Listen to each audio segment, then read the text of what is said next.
Hello, lovely viewers. This is the SDM show. I'm your host, Betty Akosia. This show is being sponsored by Aladdin Turkish Restaurant, located at Tesano, adjacent the police station.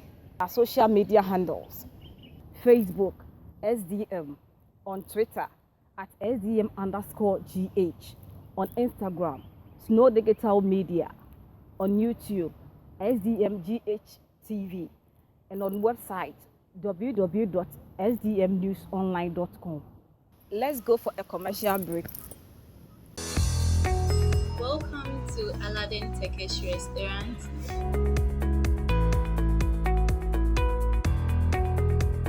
We do Turkish starters, we do jollof rice, fried rice, we do pizza, we have shawarma, and then we have natural juice and then ice cream. We do delivery services, and we are located at Esano, adjacent to the police station.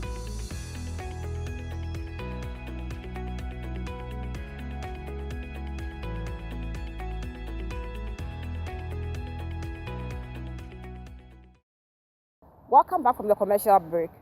We have with us a very lovely lady by name Afia Boatemaa. Welcome. Thank you.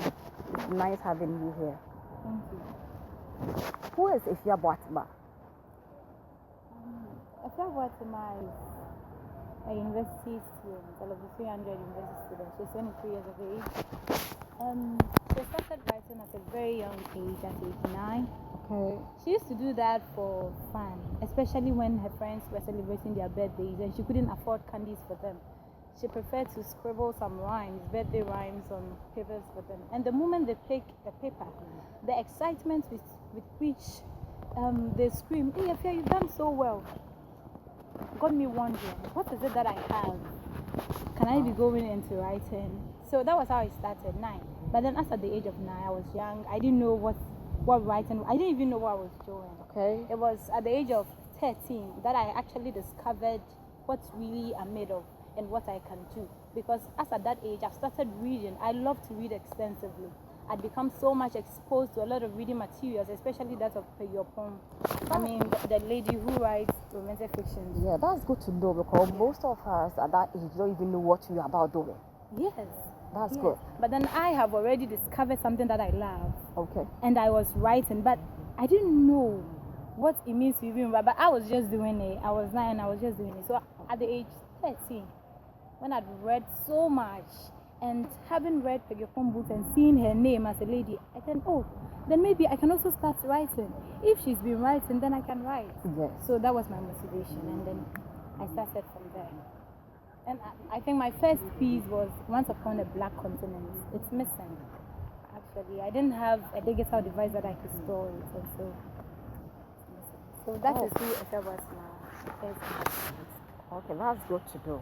What really inspired you to write about the truth about today? That is your book. Yes, my book. Yes. The Truth About Today. When I went to the secondary school, I loved debating. I loved to argue a lot.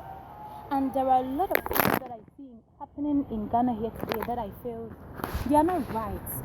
I mean, people should speak against it.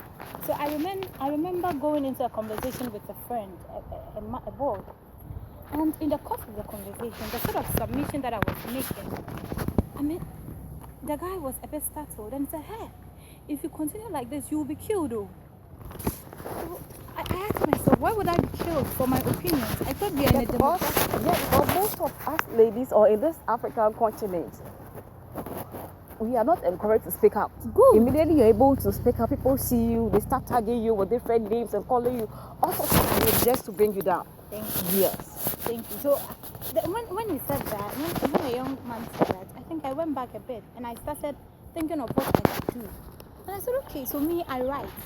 Then why don't I hide behind unflinching characters so that I can always register my displeasure about the things. With this one, when I write and you read, though I was the one who wrote it, but then you will not be hearing from me speaking. It's the character that is doing the speaking. So that was what motivated me to write this book, The Truth About Today. And it's I would add a bit of inspiration to. I was listening to radio one day, and the presenter kept saying, "Hey, in the 80s, hey, in the 80s." So then I began to wonder what was in the 80s that I didn't know. Okay. I picked up my phone, I googled, and I chanced upon 3 core events that happened in the 80s. The expulsion of Ghanaians from Nigeria, Yes. and the Ghana must go back, the history behind that, and then the military regimes Ghana had encountered before it became the fourth republic it is today. Okay. So when I went through all this, and I said, oh, these are nice history. I mean, we have to preserve it. So let me put it in a form of writing. But luckily for me, when I was writing it, I because of the military regime that was in there, it became a little bit political. So I decided to strike a comparison between the democracy of today and the military regime to answer the question. So has democracy really made the mark that we wanted? So that was how the truth about today came about. So it was a question, a democratic question that I was asked. I read about 2 things in the book, and it was about the character Nana. Can you go further into it, please? Nana was taken to Nigeria in 1980 with her father. Her mother actually died in one movement. No, her mother wasn't part of the movement, but then her mother witnessed the family. Good, yeah. Brutal, yes. Brutal. So she witnessed her it wasn't Nana who witnessed, but then Nana's mother witnessed Nana's mother's parents being shot through their mouth. Wow. You see, during the military regimes, these were things that were happening. You know, it was just the gun and the rifles and all that. And so the moment you get out to say something, you are shot, and you get killed for that. So that was Nana. Nana, having gone to Nigeria with her father, she didn't have a legal paper that would make her stay there. So when President Shehu Shagari, the then democratic elected president of Nigeria, said, there is, the economy is experiencing, the Nigerian economy was then experiencing crisis. Yeah. So they said it was immigrants that were causing that, immigrants that are present on the land of Nigeria that is causing that. So they wanted all immigrants. And Ghanaians were the most of the immigrants. Yes. They said they should all get out of their land because they are causing that. And Nana and her father too didn't have the legal papers, so they had to go. Even though Nana had a lover, Yemi, around there, they had to go. So that is a brief about Nana. She's a very strong lady too. I've also gone through and witnessed those things. For most of these ladies after that, they have difficulty in relating to people. Yes, she's really done well. I read something in the book on the page. It was about can you go further into the Yabre movement, please? So Yabre movement was there. It was a movement that was initiated by Nana's mother's father. Okay. So like Nana's grandfather. So he was the one who initiated that movement. That movement was supposed to speak into the ills of the military regime, the shooting, those things that are not working for them. So they wanted a change. They wanted to speak out. So that is what the Yabre movement basically is, like going on a demonstration. Okay. Yeah. Now, in a democratic dispensation, you go for demonstrations. But then in the military regimes, usually you can also form a movement, because everybody has a movement somewhere. So you can also form a movement and put out your displeasure. Yeah. So that was what the Yabre movement is. At a point in time, Nana was describing his ex, and he was emphasizing so much on the physique. And I'm like, do people really talk about their exes of late? Depending on who you were to them when you were in the relationship, yes. So they do. If you were good to them, even though it probably was a misunderstanding which broke the two of you apart, there will be definitely certain qualities about you that you can't forget. You would have to be calling them. So that's why Nana used to do that. And stay tuned. We'll be right back. Welcome to Aladdin Turkish Restaurant.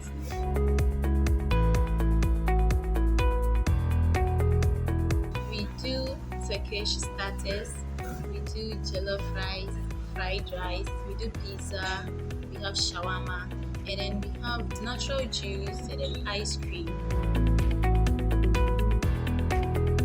We do delivery services. And we are located at Esano, adjacent to the police station.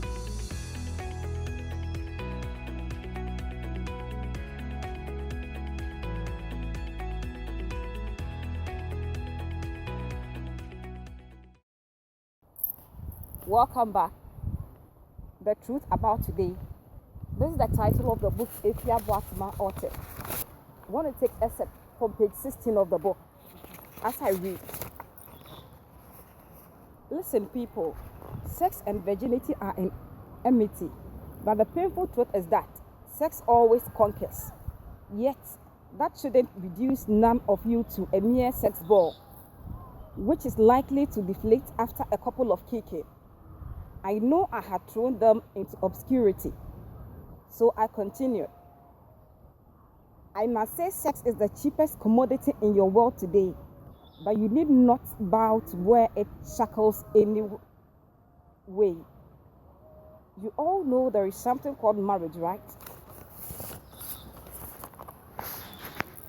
From the excerpt or in this modern world today, sex looks very cheap. Even if you are in a relationship, the kind of things even the guy will say to you, it will be like, if you don't give me when I go out to the streets, I'll be able to get it. But it was a scarce commodity in the past. So why is it so today? I think it's because of the orientation that we've had around sex, our sexual orientation. You know, when we are growing up, our parents don't sit us down to educate us on what sex actually is. Even when we are calling our private parts, then we will give them fun, ridiculous names. That is one cause of it. But then I think that people, as young as we are, or as a youth, we don't really understand what dating means. We feel that when we are dating, then we need to be doing what marriage couples are doing. Do you think the African setting and maybe the ideas that we have tend to influence us in a negative way? They don't. We the Africans, we the Africans, our morals, our etiquette. No. They are not so. They are not. Our parents don't tend to tell us the truth. I think it's just we are too curious. The modern people are too curious today. Because no matter what we tell them, they will do whatever they want to do. It's because we don't know the truth, so we tend to experiment. Oh, okay. Yes, we want to know, and we are not told the truth. Okay. And so we would want to experiment to know what is it. And now, people even call virgins as sheer hysterics. They don't even. There's a. Are there virgins in they this are modern? actually virgins. I am a virgin myself. Oh, that's You good won't to know. believe it. And wow. That is it. You see, I think that you can date, but as a young lady as you are, you need to think beyond that. I mean, think about your dignity, your reputation. I'm dating you today. I probably don't think it will end in marriage. So why should I bow down to you? Why should I lose my guard? That is it. We can date, all right, but I'm not giving you sex. Marry me and let me give you sex. So I think that is it. Young people of today seems to, I don't even know the word to use. In place of love, they think sex should be in place of love. And if you tell them no, you don't want to have sex with them, they are no, it means you don't love them. And they think it usually leads to breakups. And these young girls think that they are so pitiful. They think they will never get married if they don't give. Look, if I don't think if you don't give yourself out, you won't get married. You will get married. You will. Just have a vision, have a dream, have something that you are fighting towards. Even when you get to that, men will be running after you. You don't need to bow to any guy. There will be a time you are on a platform speaking, then someone in the crowd, a random person will just go, oh, we're dada. And you see that thing that comes with it. They are bold to say it, but you, the lady, when you say, oh, me too, I slept with him, you are rather a shameful person. But now the ridiculous and our morality of like people don't really care what they do, because if the guy can tell, if you don't do it, I can get somebody to do it. Good. And that lady will be ready and willing to do it. And it's like, I don't really get it. That's what I said. I said it's because the lady feels that if she doesn't do it, she won't get married. Maybe she loves the guy so much, and so she feels, oh, let me do it. I mean, but then the moment you do that, you lose your dignity. That is why when relationship breaks, they said their hearts are broken. Hearts are not breakables. So to say that your heart is, then it means you've lost something. You've given yourself out. You've stood so low. So leaving the relationship, you feel that my family, And so you say, "Oh, my heart is broken." I don't even know what heartbreak is. Okay, but I think when it comes to this, women tend to lose more. Yes, we lose more. We are the losers. Oh, no, a guy can stand somewhere. Oh, we're meaning that. The guy will be hailed, but then you, the eyeballs, the way people will look at, she's promiscuous. So we ladies, you have to be very careful. Very careful. Yeah, and stand our ground. That's You say no why sex good. before marriage. You should be able to do that. Thank you. With me, with my books, I am on agenda to educate, to open the eyes of people. Oh, just to open the eyes, especially the youth, the leaders.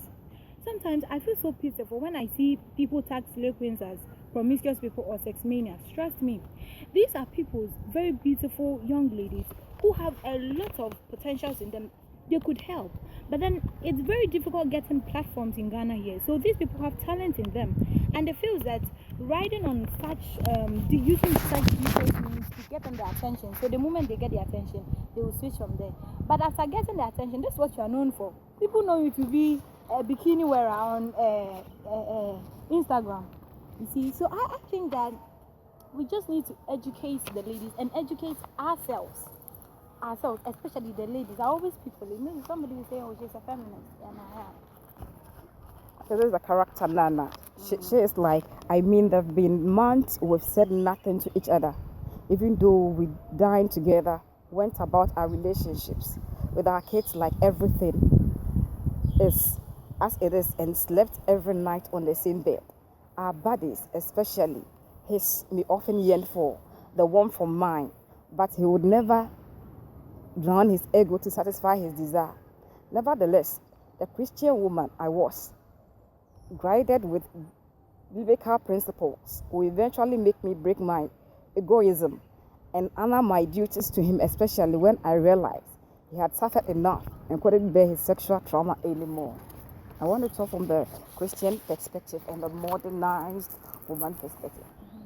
I think, well, for me, from my personal view, Christians are trained, like Christian ladies are trained up to behave in such a way that they don't talk when their husband is doing something wrong, instead of maybe coming out and discussing it fully. What is your take on that? A woman is the neck. That is what we are told.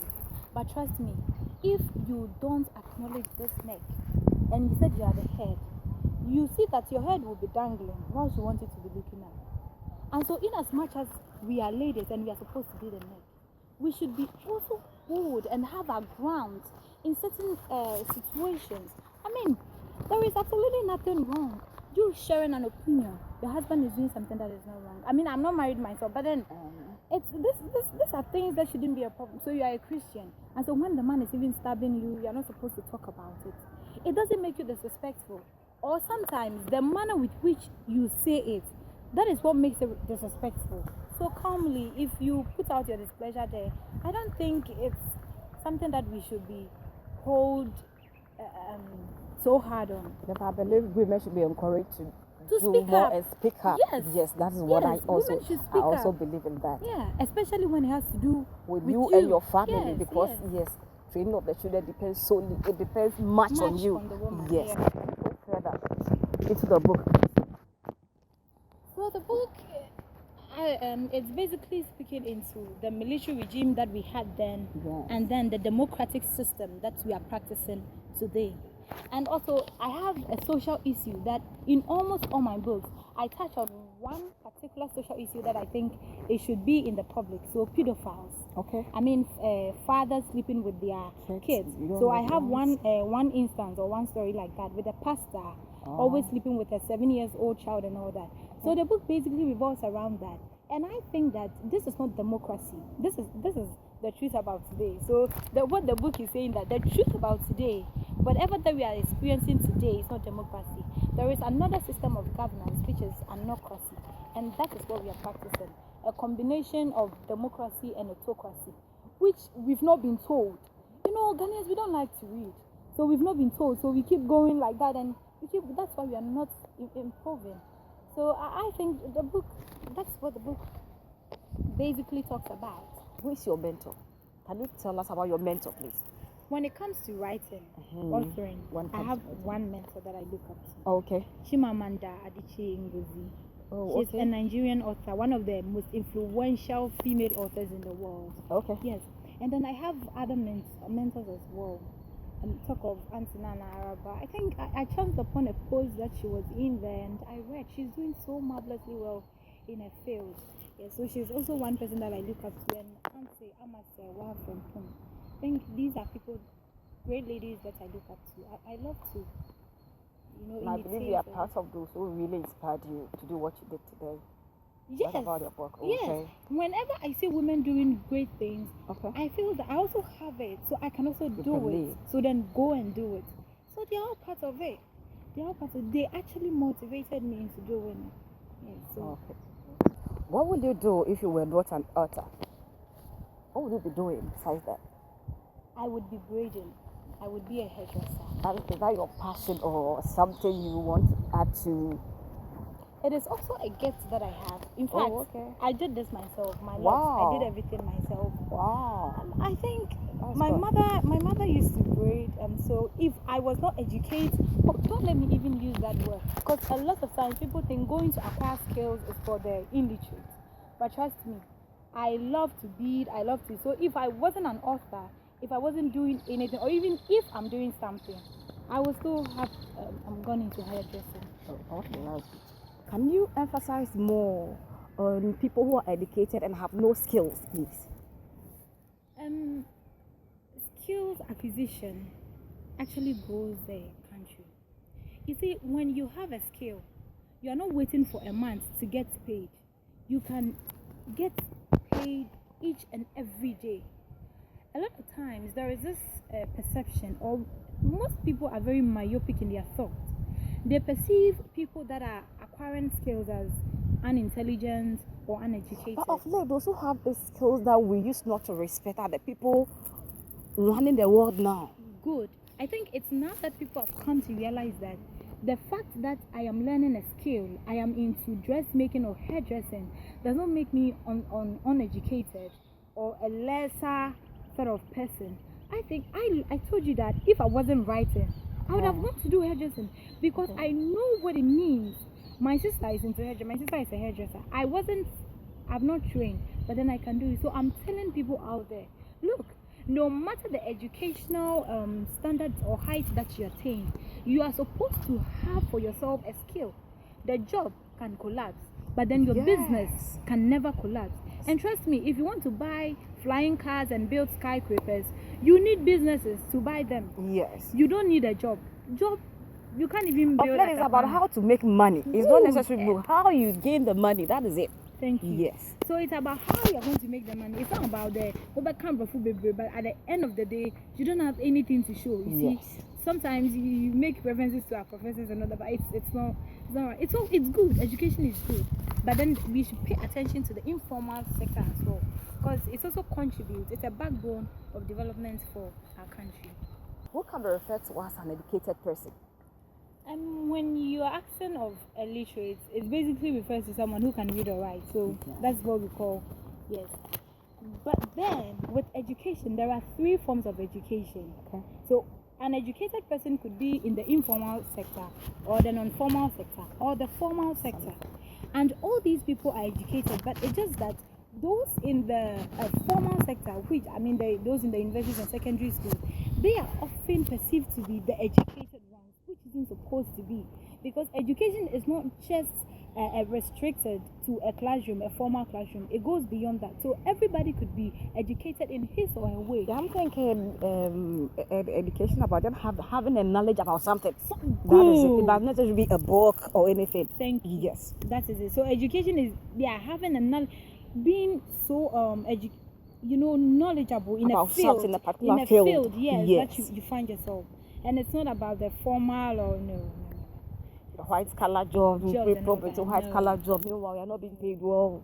Good. And the person being working on the street is even far richer than you. I mean, And sometimes you don't get it. sometimes You ask yourself why. Yeah, we listen to Steve Jobs and the likes. They even drop out. Yes. They are dropped out. But Yes. look at the sort of money they are making. Professors are not making any of that. Yes. So we need to wise up. We need to start thinking, gathering the pieces and then putting them together into a big pimple that we can best to do something out of it. It doesn't always have to be well, it's good to go to school.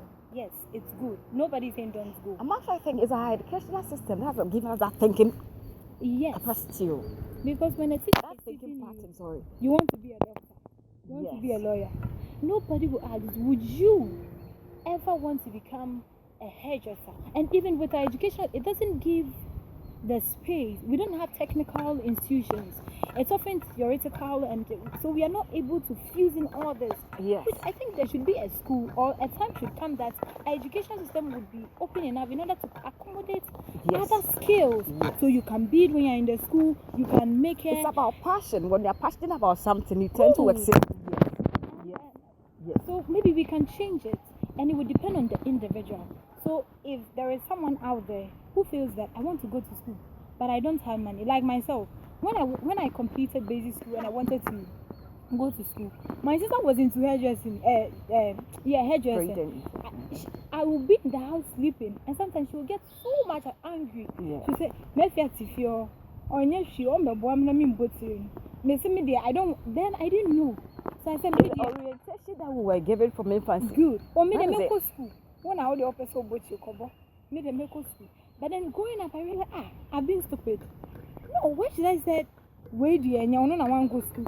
No, we need to. She is even making the money. While she said you are waiting for this white collar job and this, she is making the money. She was the one taking care of me. Yes, just so imagine. she was the one making the money, and I was there. You will school and end up calling yourself. That's one of the useless association I've ever had. Graduate unemployed. What should you do? Find something, do something, anything at all, something. Go on the street. Stop wearing the suit and tie and carrying brown envelopes around under scotchy sun. It won't take you anywhere. Find something, do something. There are a lot of opportunities around us. A lot of times people say that opportunities comes by. No, opportunities are always around us. Okay. They stick around. Yes. You need to discover. You need to identify them. That is what we are supposed to go for. So skills, it's good. When I get money, I will invest in skills. I think did you face any challenges coming out with a book, especially as a lady in this country? In fact, I've been through a lot of challenges. Wow. I started pursuing my dream at a very younger age of 13 years. I used to write movie scripts. Okay. I met a lot of producers, went for a lot of auditions, and it's the same old thing. A 17 years old girl, you told me you marry me just because I want you to take my script free of charge. So the challenges are too much. There are some people who just want to take advantage of your vulnerability. Oh, you want it so much, so let me take advantage of it. Now I won't do it. So when I felt that scripting wasn't helping, I decided to go into novel writing. So with this one, I had a little bit of support from my aunt, Miss Joyce Safetechi. She supported me with the writing. And then I have a friend, a very good friend, Patricia Benamba. She also supported me with the cost, everything, and with the little thing. And then I have other friends, Derek. They all supported me. So with this one, it's like a family something. It wasn't something that I had any support from anywhere. Any advice for the younger ones out there? Somebody who wants to be an author. Yes, please. Sometimes I ask people, what is your hope built on? Okay. Is it on education? Is it on your talent? Or what exactly is your hope, or on this country? Because I believe that there is nowhere the country that I'm seeing today taking us. But then we can take ourselves somewhere. Okay. And so if you are a youth and you have a passion, you are talented, you feel that you have things within you that you want to do, please dedicate your time to that. Don't say, oh, I'm going to school. I'm a student. So only books, and that is it. Yes. Formal education. Have changed. Yes. Yes, they say formal education is a key to success, but trust me, talent is inclusive in there. So you need to build on that pursue your talent. Because there are people who have completed 4 years of formal education, sleeping on tattered mat under heated roof, calling themselves graduate unemployed. So then you begin to ask yourself, what is the impact of the education they claim that they have gone to have? That is why I'm saying that build yourself, groom yourself. Don't wait for people. Don't wait for formal education. It's not taking you anywhere. Learn a skill, bake, do something. That is my advice to people out there. Acknowledge one of two people. Yeah, my friend Pat. She's very good. Pat, thank you so much. God bless you. My aunt, Mrs. Joyce, Miss Joyce of she, and Derek, Percy, Sapon, and everybody, all friends of mine, my course mates and all that. I thank you all, and then God as well. Okay, where can you get this book to buy, please?